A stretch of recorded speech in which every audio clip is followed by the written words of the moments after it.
ത്രിയേക ദൈവതിരുനാമത്തിന് മഹത്വമുണ്ടാകട്ടെ. കർത്താവിൽ പ്രിയ വിശ്വാസികളെ, ഇന്ന് 50 നോമ്പിൻ്റെ രണ്ടാമത്തെ വ്യാഴാഴ്ചയാണ്. ഇന്ന് നമുക്ക് ചിന്തിക്കുന്നതിനും ധ്യാനിക്കുന്നതിനുമായി തിരഞ്ഞെടുത്തിരിക്കുന്ന വേദഭാഗം വിശുദ്ധമുള്ള മത്തായിയുടെ സുവിശേഷം 9-ാം അധ്യായം 27 മുതൽ 31 വരെയുള്ള വാക്യങ്ങളാണ്. യേശു അവരോട്, എനിക്ക് ഇത് ചെയ്യുവാൻ കഴിയുമെന്ന് നിങ്ങൾ വിശ്വസിക്കുന്നുവോ എന്ന് ചോദിച്ചു. 2 അന്ധന്മാർ കർത്താവ് ഭവനത്തിലേക്ക് പോകുമ്പോൾ അവന്റെ പിന്നാലെ കൂടി. യേശുവേ, ദാവീദ് പുത്ര, ഞങ്ങളോട് കരുണ തോന്നണമേ എന്ന് അവര് അപേക്ഷിക്കുവാൻ തുടങ്ങി. അവൻ ഭവനത്തിൽ വന്ന ശേഷം അവർ വീണ്ടും അവന്റെ അടുക്കൽ വന്നു. അവരോട് ചോദിക്കുന്ന ഒരു ചോദ്യമാണ്, എനിക്കിത് ചെയ്ത് തരുവാൻ കഴിയുമെന്ന് നിങ്ങൾ വിശ്വസിക്കുന്നുവോ? അവർ പറഞ്ഞു, ഉവ്വ് കർത്താവേ. ഉടൻ കർത്താവ് അവരുടെ കണ്ണിൽ തൊട്ടു, അവർ സൗഖ്യം പ്രാപിച്ചു എന്ന് എഴുതിയിരിക്കുന്നു. കർത്താവിൽ പ്രിയരെ, യേശു ദാവീദിന്റെ പുത്രനാണ് എന്ന് തിരിച്ചറിഞ്ഞ 2 അന്ധന്മാരെയാണ് നമ്മളിവിടെ കാണുന്നത്. അതായത് ഈശായിയുടെ കുട്ടിയിൽ നിന്ന് ഒരു മുള പൊട്ടി പുറപ്പെടും, ഇസ്രായേലിന്റെ രക്ഷകനായി അവൻ മാറുമെന്ന് ഉള്ള പ്രവചനം വിശ്വസിച്ചിരുന്നവരാണവർ.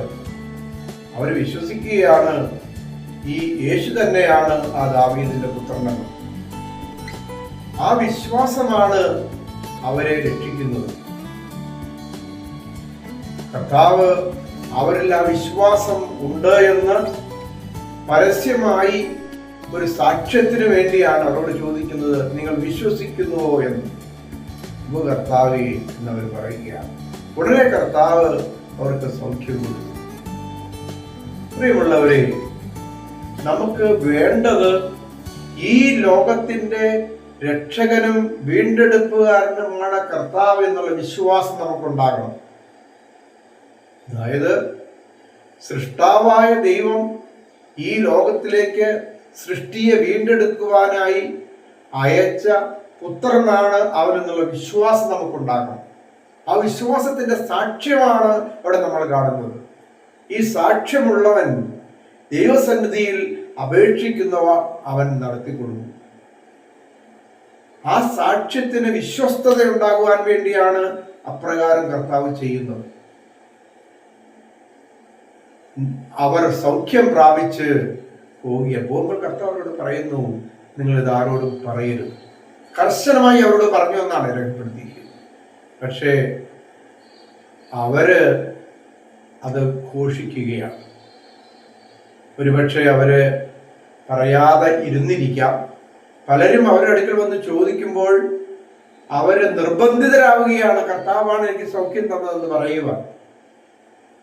നമ്മുടെ സാക്ഷ്യം എന്നുള്ളത് ദൈവം തന്ന അനുഗ്രഹമാണെന്ന് തിരിച്ചറിയുമ്പോൾ നമുക്കത് സാക്ഷ്യപ്പെടുത്താൻ കഴിയാതിരിക്കുന്ന ഒരു അനുഭവമല്ല, സാക്ഷ്യപ്പെടുത്തി പോകുന്നതാണ്.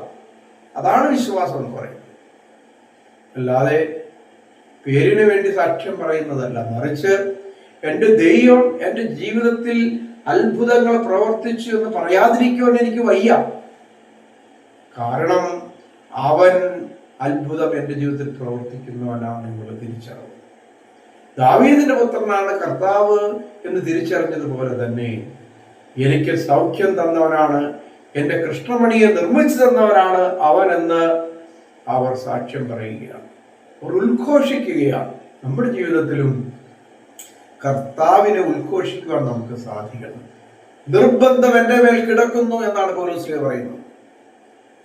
എനിക്ക് അവനെ സാക്ഷിക്കാതിരിക്കാൻ സാധിക്കുകയില്ല. കർത്താവ് ഒരിക്കലും നമ്മളെ നിർബന്ധിക്കുന്നില്ല അവനെ സാക്ഷ്യപ്പെടുത്തണമെന്ന്, മറിച്ച് നിർബന്ധം എൻ്റെ മേൽ കിടക്കുകയാണ്. കാരണം അവൻ എനിക്ക് സൗഖ്യം, അവൻ എൻ്റെ വീണ്ടെടുപ്പുകാരനാണ്. പ്രിയമുള്ളവരെ, നമുക്കതിന് സാധിക്കണം. എൻ്റെ കർത്താവ് എൻ്റെ വീണ്ടെടുപ്പുകാരനാണ്, എനിക്ക് സൗഖ്യം തരുന്നവനാണ് എന്ന് വിശ്വസിച്ചുകൊണ്ട് നമുക്ക് പ്രാർത്ഥിക്കാം. ദൈവമായ കർത്താവേ, നീ ദാവീദിന്റെ പുത്രനാണ് തിരിച്ചറിഞ്ഞ 2 കുരുടർക്കും സൗഖ്യം കൊടുത്തതുപോലെ ഞങ്ങൾ വിശ്വസിക്കുന്നു നീ ലോകത്തിൻ്റെ വീണ്ടെടുപ്പ് കാരണമാണ്. അതാ ഞങ്ങളുടെ ആവശ്യങ്ങൾ, ഞങ്ങളുടെ പ്രാർത്ഥനകൾ അവിടെ നിന്ന് കേൾക്കണമേ. ഞങ്ങൾ വിശ്വസിക്കുന്നു നിനക്കതിന് കഴിയുമെന്ന്. അതാ ഞങ്ങൾ നിന്റെ സാക്ഷികളായി മാറുവാൻ മുഖാന്തരമായി തീരണമേ. എന്നാളും നിനക്കും നിന്റെ പിതാവിനും പരിശുദ്ധാത്മാവിനും സ്തുതിയും സ്തോത്രവും സമർപ്പിക്കുന്നു, ഇപ്പോഴും എപ്പോഴും എന്നേക്കും തന്നെ. ത്രിയേക ദൈവതിരുനാമത്തിന് മഹത്വം ഉണ്ടാകട്ടെ. കർത്താവിൽ പ്രിയ വിശ്വാസികളെ, ഇന്ന് 50 നോമ്പിൻ്റെ 2ാമത്തെ വ്യാഴാഴ്ചയാണ്. ഇന്ന് നമുക്ക് ചിന്തിക്കുന്നതിനും ധ്യാനിക്കുന്നതിനുമായി തിരഞ്ഞെടുത്തിരിക്കുന്ന വേദഭാഗം വിശുദ്ധമുള്ള മത്തായിയുടെ സുവിശേഷം 9-ാം അധ്യായം 27 മുതൽ 31 വരെയുള്ള വാക്യങ്ങളാണ്. യേശു അവരോട്, എനിക്ക് ഇത് ചെയ്യുവാൻ കഴിയുമെന്ന് നിങ്ങൾ വിശ്വസിക്കുന്നുവോ എന്ന് ചോദിച്ചു.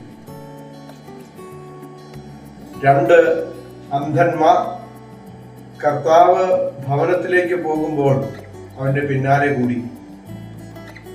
യേശുവേ, ദാവീദ് പുത്ര, ഞങ്ങളോട് കരുണ തോന്നണമേ എന്ന് അവര് അപേക്ഷിക്കുവാൻ തുടങ്ങി. അവൻ ഭവനത്തിൽ വന്ന ശേഷം അവർ വീണ്ടും അടുത്ത് വന്നു, അവന്റെ അടുക്കൽ വന്നു. അവരോട് ചോദിക്കുന്ന ഒരു ചോദ്യമാണ്, എനിക്കിത് ചെയ്ത് തരുവാൻ കഴിയുമെന്ന് നിങ്ങൾ വിശ്വസിക്കുന്നുവോ? അവർ പറഞ്ഞു, ഉവ്വ് കർത്താവേ. ഉടൻ കർത്താവ് അവരുടെ കണ്ണിൽ തൊട്ടു, അവർ സൗഖ്യം പ്രാപിച്ചു എന്ന് എഴുതിയിരിക്കുന്നു. കർത്താവിൽ പ്രിയരെ, യേശു ദാവീദിന്റെ പുത്രനാണ് എന്ന് തിരിച്ചറിഞ്ഞ 2 അന്ധന്മാരെയാണ് നമ്മളിവിടെ കാണുന്നത്. അതായത് ഈശായിയുടെ കുട്ടിയിൽ നിന്ന് ഒരു മുള പൊട്ടി പുറപ്പെടും, ഇസ്രായേലിന്റെ രക്ഷകനായി അവൻ മാറുമെന്ന് ഉള്ള പ്രവചനം വിശ്വസിച്ചിരുന്നവരാണവർ. അവർ വിശ്വസിക്കുകയാണ് ഈ യേശു തന്നെയാണ് ആ ദാവീദിന്റെ പുത്രനെന്ന്. ആ വിശ്വാസമാണ് അവരെ രക്ഷിക്കുന്നത്. കർത്താവ് അവരിൽ ആ വിശ്വാസം ഉണ്ട് എന്ന് പരസ്യമായി ഒരു സാക്ഷ്യത്തിന് വേണ്ടിയാണ് അവരോട് ചോദിക്കുന്നത്, നിങ്ങൾ വിശ്വസിക്കുന്നുവോ എന്ന്. കർത്താവേ എന്നവർ പറയുകയാണ്. ഉടനെ കർത്താവ് അവർക്ക് സൗഖ്യം കൊടുത്തു. പ്രിയമുള്ളവരെ, നമുക്ക് വേണ്ടത് ഈ ലോകത്തിന്റെ രക്ഷകനും വീണ്ടെടുപ്പുകാരനുമാണ് കർത്താവ് എന്നുള്ള വിശ്വാസം നമുക്കുണ്ടാകണം. അതായത് സൃഷ്ടാവായ ദൈവം ഈ ലോകത്തിലേക്ക് സൃഷ്ടിയെ വീണ്ടെടുക്കുവാനായി അയച്ച പുത്രനാണ് അവനെന്നുള്ള വിശ്വാസം നമുക്കുണ്ടാകണം. ആ വിശ്വാസത്തിന്റെ സാക്ഷ്യമാണ് ഇവിടെ നമ്മൾ കാണുന്നത്. ഈ സാക്ഷ്യമുള്ളവൻ ദൈവസന്നിധിയിൽ അപേക്ഷിക്കുന്നവ അവൻ നടത്തിക്കൊടുക്കും. ആ സാക്ഷ്യത്തിന് വിശ്വസ്തത ഉണ്ടാകുവാൻ വേണ്ടിയാണ് അപ്രകാരം കർത്താവ് ചെയ്യുന്നത്. അവർ സൗഖ്യം പ്രാപിച്ച് പോകുമ്പോൾ കർത്താവിനോട് പറയുന്നു, നിങ്ങൾ ഇത് ആരോടും പറയരുത്. കർശനമായി അവരോട് പറഞ്ഞു എന്നാണ് രേഖപ്പെടുത്തിയിരിക്കുന്നത്. പക്ഷേ അവര് അത് ഘോഷിക്കുകയാണ്. ഒരുപക്ഷെ അവര് പറയാതെ ഇരുന്നിരിക്കാം. പലരും അവരുടെ അടുക്കൽ വന്ന് ചോദിക്കുമ്പോൾ അവര് നിർബന്ധിതരാവുകയാണ്, കർത്താവാണ് എനിക്ക് സൗഖ്യം തന്നതെന്ന് പറയുവാൻ. നമ്മുടെ സാക്ഷ്യം എന്നുള്ളത് ദൈവം തന്ന അനുഗ്രഹമാണെന്ന് തിരിച്ചറിയുമ്പോൾ നമുക്കത് സാക്ഷ്യപ്പെടുത്താൻ കഴിയാതിരിക്കുന്ന ഒരു അനുഭവമല്ല, സാക്ഷ്യപ്പെടുത്തി പോകുന്നതാണ്. അതാണ് വിശ്വാസം എന്ന് പറയുന്നത്. അല്ലാതെ പേരിന് വേണ്ടി സാക്ഷ്യം പറയുന്നതല്ല, മറിച്ച് എൻ്റെ ദൈവം എൻ്റെ ജീവിതത്തിൽ അത്ഭുതങ്ങൾ പ്രവർത്തിച്ചു എന്ന് പറയാതിരിക്കുവാൻ എനിക്ക് വയ്യ. കാരണം അവൻ അത്ഭുതം എൻ്റെ ജീവിതത്തിൽ പ്രവർത്തിക്കുന്നവനാണ് എന്നുള്ള തിരിച്ചറിവ്. ദാവീദിന്റെ പുത്രനാണ് കർത്താവ് എന്ന് തിരിച്ചറിഞ്ഞതുപോലെ തന്നെ എനിക്ക് സൗഖ്യം തന്നവനാണ്, എൻ്റെ കൃഷ്ണമണിയെ നിർമ്മിച്ചു തന്നവനാണ് അവനെന്ന് അവർ സാക്ഷ്യം പറയുകയാണ്, അവർ ഉദ്ഘോഷിക്കുകയാണ്. നമ്മുടെ ജീവിതത്തിലും കർത്താവിനെ ഉദ്ഘോഷിക്കുവാൻ നമുക്ക് സാധിക്കണം. നിർബന്ധം എൻ്റെ മേൽ കിടക്കുന്നു എന്നാണ് പൗലോസ് പറയുന്നത്. എനിക്ക് അവനെ സാക്ഷിക്കാതിരിക്കാൻ സാധിക്കുകയില്ല.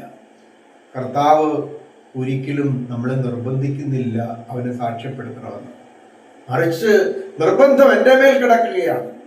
കാരണം അവൻ എനിക്ക് സൗഖ്യം, അവൻ എൻ്റെ വീണ്ടെടുപ്പുകാരനാണ്.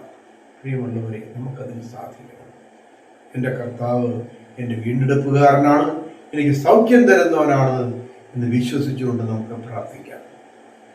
ദൈവമായ കർത്താവേ, നീ ദാവീദിന്റെ പുത്രനാണ് തിരിച്ചറിഞ്ഞ 2 കുരുടർക്കും സൗഖ്യം കൊടുത്തതുപോലെ ഞങ്ങൾ വിശ്വസിക്കുന്നു നീ ലോകത്തിൻ്റെ വീണ്ടെടുപ്പ് കാരണമാണ്. അതാ ഞങ്ങളുടെ ആവശ്യങ്ങൾ, ഞങ്ങളുടെ പ്രാർത്ഥനകൾ അവിടുന്ന് കേൾക്കണമേ. ഞങ്ങൾ വിശ്വസിക്കുന്നു നിനക്കതിന് കഴിയുമെന്ന്. അതാ ഞങ്ങൾ നിന്റെ സാക്ഷികളായി മാറുവാൻ മുഖാന്തരമായി തീരണമേ. എന്നാളും നിനക്കും നിന്റെ പിതാവിനും പരിശുദ്ധാത്മാവിനും സ്തുതിയും സ്തോത്രവും സമർപ്പിക്കുന്നു, ഇപ്പോഴും എപ്പോഴും എന്നേക്കും തന്നെ.